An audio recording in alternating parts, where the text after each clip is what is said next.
Hello there, amazing viewers and subscribers, and welcome to a brand new exciting Doctor Who video for today. So this video, it is a 3-part series coming out every single Wednesday night between 9 and 10. And of course, I'll be talking about my 10 worst stories of Doctor Who of all time. The next episode is more 10 worst stories of Doctor Who. And then, of course, the final part will be even more 10 worst stories of Doctor Who. Now, Doctor Who has got a great, big, massive, fantastic history over 62, well, coming up to 62 years this year. And there are some episodes out there that are absolutely rubbish. They deserve to be thrown into the bin. I mean, literally just get a bin, go through your DVD shelves and literally just throw every single story in the bin. And that's what it feels like half the time. And the reason this episode, when I was writing out this list, it actually went over to 30. So it was literally like 30 of them. And I kind of want to mention 10. So I'm literally continuing this into 3 different parts. So are you all sitting comfortably? Good. And before I begin, I would like to say this is my opinion and my opinion alone. So if you have any of these stories that you absolutely love, I do apologise for that. But these are the stories that I just physically are my worst stories of Doctor Who.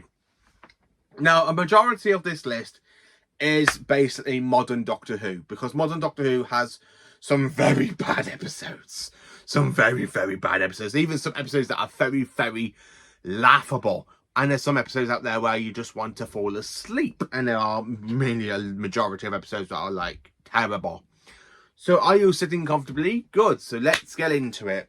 Number 10. Love and Monsters. Love and Monsters is from Series 2, my least favourite series. So you know a majority of episodes are going to be in this 3-part series. Now, Love and Monsters, what can I say about it? That is terrible. Now, before I get into the stuff that is bad, there's actually some stuff I like the actor that plays Alton. He's absolutely brilliant. I absolutely do enjoy Peter Kay as the Sorbaloft. He actually does make me laugh, Peter Kay does. No, don't touch me. Eczema. I absolutely love Peter Kay. He's a great chameleon, and I love the fact he literally does play a Doctor Who monster. And then we get to the episode where it falls completely apart. So this is much like a Doctor and Rose kind of episode where they're not really in it as much. A bit like basically Dot and Bubble and of course 73 Yards, where it's a very Doctor-like episode. And I have to say, Love and Monsters, it is a Doctor-like episode. Does it work? No, because the Doctor has like a few cameos in the entire whole episode. It's just like, oh, there's the Doctor. Oh, there's the Doctor. I mean, if you have a pint of beer and you could go, oh, there's the Doctor. Oh, there's the Doctor there. The Doctor doesn't really do much in this episode apart from basically appearing at the end to see the downfall of the Sorbaloft through the Lindelof with Ursula, where she literally says, bye-bye, Alton. Bye-bye. I just don't care for this episode. Now, my God, that ending. Why on earth did they had to write Ursula Survives as a pavement? And of course, they have a weird relationship. He has literally Alton has a relationship with a pavement. Very off-putting. Very, very, very off-putting. Oh my God, yeah. It's very, very off-putting. The episode is... I'm just getting off it. I'm just literally getting off it. Number 9. The Christmas Invasion. David Tennant's debut story as the 10th Doctor. And let me tell you, ladies and gentlemen, is it amazing? Is it epic? Is it glorious?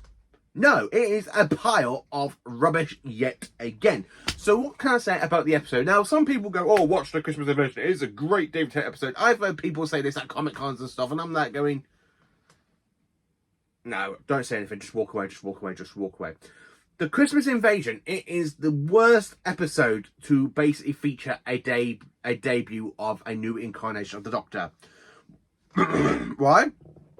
So the TARDIS crash lands in basically modern day London at that point in 2006.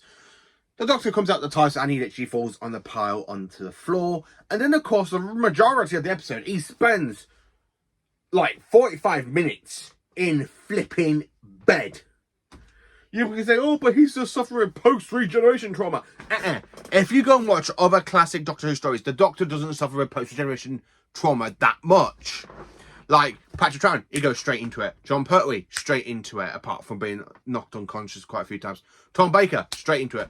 Peter Davison has regeneration trauma. Colin Baker, regeneration trauma, but he still gets into it. Sylvester McCoy suffers, well, he doesn't really suffer basically regeneration trauma. He just gets tricked like it's the Iranian because she basically makes him lose his memory. The 8th Doctor had that problem. The 9th Doctor, I'm not really too sure of. The 11th Doctor, straight into the action. 12th Doctor, straight into the action. And 13th Doctor, straight into the action. She has like a 5-minute power nap. And then she's back into it. The 10th Doctor, on the other hand, half hour, like 45 minutes to half hour to 45 minutes. Literally fast asleep in bed. An alien invasion's happening. It comes to life with the pilot fish and all that. And bloody, bloody, bloody, bloody, blah. Oh, this episode just does my absolute head in. How can this be somebody's favourite episode for Doctor Who? It's atrocious. It is honestly absolutely flipping atrocious. The Christmas Invasion is definitely one of the worst episodes, in my opinion, for Doctor Who. It is the worst debut story for the 10th Doctor. Now, for somebody who isn't a big David Tennant fan, like the 10th Doctor fan, Series 2 really starts it off being very, very like that. That's what Series 2's like. Like that. And the Christmas Invasion does not help it. The Christmas Invasion, even though it's supposed to set up everything that's going to happen in Series 2, technically with a new Doctor and with the pilot fish, and then of course you have the fantastic trailer to basically show what's going to happen in the next series. The episode don't really do much. The Doctor just sits in bed, pilot fish, the cigarettes invade. Yeah, this is just a pile of crap. And I'm sorry to say, it really is. So number 9, the Christmas Invasion. Number 8, oh my god, in 8th place we have another really bad episode. In number 8 we have the Lazarus Experiment. What can I say about the Lazarus Experiment? Well, it's from Series 3 and David Tennant is definitely getting better as the Doctor, because I do start to appreciate the 10th Doctor more in a little bit of Series 3, and then I appreciate him a lot more in Series 4. But this episode, oh my god, it's absolutely terrible. Absolutely terrible. So the Doctor takes Martha back to Earth, saying like it's the end of their trip, and of course he goes off, and then of course he comes back and goes, sorry, did he say he was going to change what it means to be human? Yeah. And then of course, when you get into the episode, the Doctor's wearing a tuxedo. Then, of course, we basically have the Professor Lazarus basically turns himself into a young version, played by Mark Gatiss. And then, of course, he becomes a great, big, giant, very bad CGI Scorpion. Terrible, terrible CGI effects. Really bad CGI effects. Peekaboo, Doctor. It's just absolutely hate this episode. It is honestly flipping terrible. Really, really terrible. The Last Experiment is one of the worst episodes in my opinion for Doctor Who. Number 7, New Earth. New Earth. Now, going from the Christmas Invasion and you go straight into New Earth, and this is just another pile of crap. Some people will say, yeah, I totally agree with you. Gridlock's a lot better for New Earth and stuff, but yeah. New Earth, what can I say about the episode? Well, not much. The cat people are really cool. I like the cat people, especially Navis Hayne. We have the face of Bo. We also know that basically the face of Bo has a secret to the Doctor, which he does tell a little bit later on in the next series, which is actually pretty cool. Yeah, pretty cool. Yeah. What's so bad about the episode? We have Lady Cassandra basically swapping bodies between Ten and Rose. You've got the really bad romantic stuff happening. Rose, I do like Cassandra in Rose's body where she literally touches the bum and goes, a nice rear bumper. That bit makes me laugh. That bit does actually make me chuckle. Oh my god, I'm a chuff. That bit makes me laugh as well. But the rest of the episode is absolutely terrible. And the actor that plays Cassandra's kind of assistant, aka Chip. What a dull actor. He has no talent. I mean, I really don't know if he's carried on acting, but he definitely has no talent whatsoever. Yeah, I'm sorry to say that. Yeah, I'm getting off New Earth. Number 6, Fear Her. So you're definitely sticking with Series 2 in this list. Hopefully Series 2 won't pop up more. maybe you don't have to wait and see, won't you? But yeah, Fear Her is definitely a really bad episode. The Doctor is attacked by a squiggle creature. Well, Rose is technically... Oh, God. What can I say about this one? A child basically has an alien contact, becomes part of her, and they start drawing people into pictures, and they come to life. Especially when you've got that little boy going like that at the beginning of the episode. One good thing about it is when the time sprint materializes the wrong way. So when the Doctor opens the door, he's like, oh, and then he literally closes the doors and the dematerializes and rematerializes in the same spot, but change it. That bit makes me laugh, but the rest of the episode is a no-go. I just don't really fancy rewatching this episode. I mean, the bit with the drawing coming to life in that wardrobe, I'm coming. And of course they sing the Cucabellas, the Kookaburra song, whatever it's called.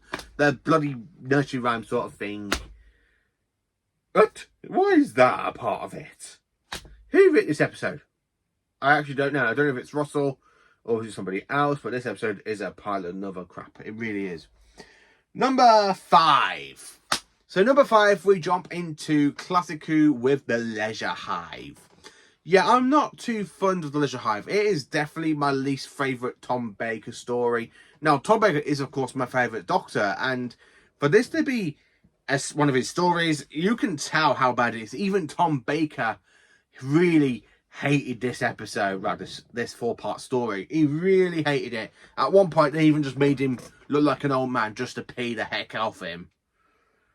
Oh, God, this story is absolutely terrible. Now, the opening scene with them being on Brighton Beach, hiding away from the Black Guardian, and of course, K9 basically runs to the sea because the Doctors forgot to fix K9's sea defences. That's actually quite a good location. Then, of course, you go to Arcerius, the planet Arcerius. You've got the Arcerians, and of course, you have the other alien creatures. I can't remember their names. The Mavazi. Is it the Mavazi? Something like that. Anyway, it's been a while since I watched season 18, and especially Leisure Hive. The story itself, it's pretty okay. It's got some great soundtracks, which I do quite like. The soundtrack's pretty cool for Leisure Hive, but the story, it isn't in it. The story isn't in it. You can tell Tom Baker isn't in it, because you can always tell when Tom Baker is not enjoying stories and literally not enjoying being in part of the story, where this one really shows he doesn't want to be there. It really shows it, because when you're watching it and it's like the Leisure Hive and you see Tom, he acts like he doesn't want to be there. Because when you get to later on in the season, say like from Maglos all the way down to Legopolis, Tom's like back to his old 4th incarnation self. In this one, he's not. It just feels so out of place. And I don't know how to say that. Some people are like, what am I on about? Yeah. The Leisure Hive, not a great story. It really isn't. Number 4. The Timeless Children. You knew this was going to be in this list. You probably knew it. So, what can I say about the Timeless Children that I haven't said 1,000 times since 2020? Well, it's got some good ones. I like the Cybermen in it. I wish the Cybermen were more of a main threat instead of literally just becoming a background character once again to the Master. Saturda's performance as the Master, brilliant. Jodie's performance, I quite like Jodie's performance in this episode. There's not much for me to say about Jodie, because literally half of her performance is just her standing in one spot, talking and literally going through the Matrix, finding out about the Timeless Child, and of course with the Master of everything. The Timeless Child is you, Doctor. You are Space Jesus. The Space Jesus. Yeah, it's a kind of bit like that, turning the Doctor into Space Jesus. But the episode itself, it has got some great moments. I love the bit with the Doctor where she basically puts her hands together to try and break the Matrix, which is another great scene. But the story itself, it really ruins a lot of the show. Literally, the whole point of the show, we don't know who the Doctor is. And at this point, having a whole secret version of the Doctor, like all these different incarnations of the Doctor, it doesn't really work. It worked for John Hurt, but it doesn't really work for Joe Martin. It doesn't really work for the other Doctors, like the Morbius Doctors. I always thought they were Morbius faces, not the Doctors. I always thought they were Morbiuses, not the Doctors. But yeah, this episode, I can't say anything about it because it is just a flipping bad episode. A really, really bad episode. The Cyber Masters, oh my god, are terrible. Now, when they return in the power of the Doctor, they're 10 times better. But they are absolutely flipping awful in this. I don't like the design of them. I just don't like the fact how basically you can convert dead Time Lords. If they had the ability to regenerate in the first place, why wouldn't the Time Lords not just regenerate after the Master killed them? So why does it take for them to be cyber converted, have the regeneration energy, and then Cybermen can regenerate? It absolutely makes no sense to me whatsoever. I mean, if the Master killed all the Time Lords, then why wouldn't the Time Lords not just regenerate and basically go off in TARDISes to get away from the Master? It makes no sense. It absolutely makes no sense how all of a sudden Cybermen have the ability to regenerate because the Master basically converted dead Time Lords.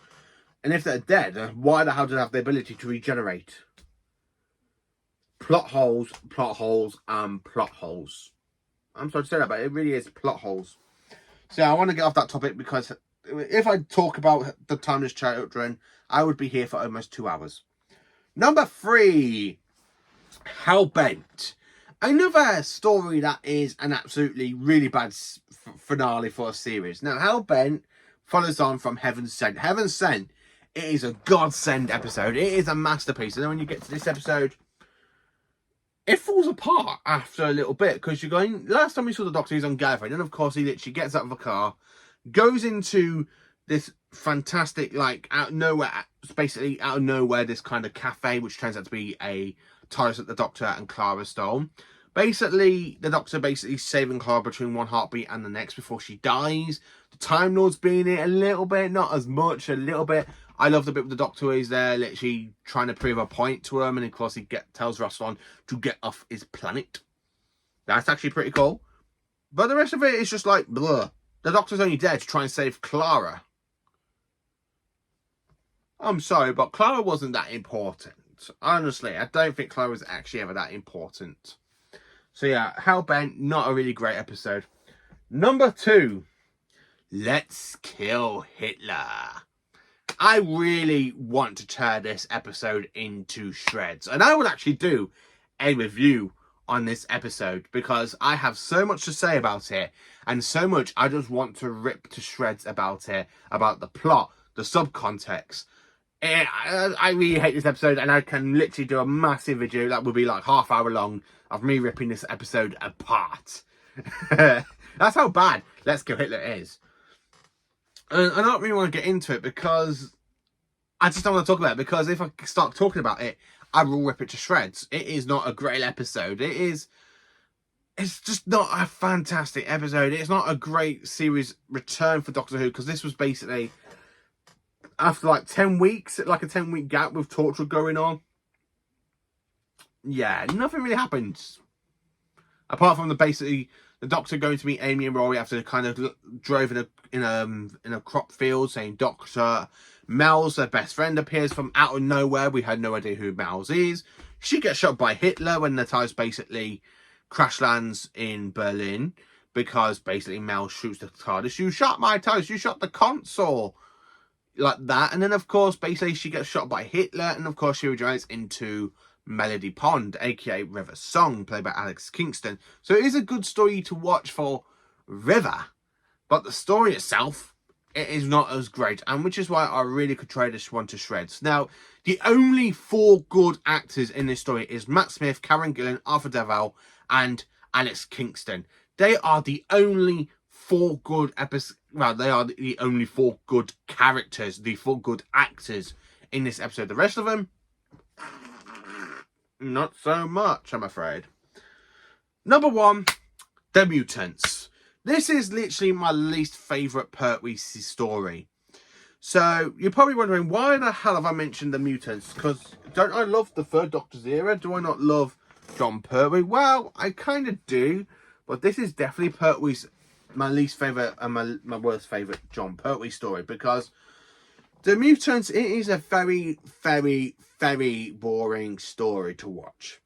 Now, I had this on DVD for years, and I watched only episode 1. I could never get past episode 1. And then, of course, 2 years ago, back in 2023, it came out in the collection range, and I watched it for the second time really, because I did watch it on DVD back in January when the season was announced to be releasing in the collection range. So this was I've only watched it twice since season 9's been out. I haven't really rewatched the Mutants since. Do I plan to? Not really. This is the story where it's just so boring. It literally just drags and drags and drags and drags. Part 1 is really quite good. It's actually interesting to see the Doctor being pulled on a mission for the Time Lords once again. And Joe says, "Hey, you're not leaving without me." Part 2, boring. Part 3, boring. Part 4, very, very boring. Part 5 is where it does get interesting. Part 6 is where it literally just gets good again. So you got 3 episodes out of 6 where they are really, really good. And then you got 3 episodes that are absolutely boring. And I'm just there plodding along through the episode. I think I need to watch it one per day for the next 6 days. Just watch 1 episode per day of the Mutants. But if I do that, I probably won't go back to it. But yeah, I'm not too fond of the Mutants. It is definitely my least favourite Pertwee story. It is a story with... I think it had potential. I still got the Target book, so I need to read the Target book to see what I prefer. Do I prefer the actual Target book, or do I actually prefer the actual episode? But yeah, I just don't care for it. It is a really bad 6-part episode. I just don't click with it. It's a very, very boring episode. I mean, 3 out of 3 of his episodes out of 6 are good. That's the thing. They're not great. They're just good. They're just average. So that is basically my 10 worst stories of Doctor Who. So join me next Wednesday for some more 10 worst stories of Doctor Who in my opinion. And then of course join me the week after that one for even more 10 worst stories of Doctor Who. So thank you for watching. Please do like, subscribe and share. And join us for some Doctor Who content.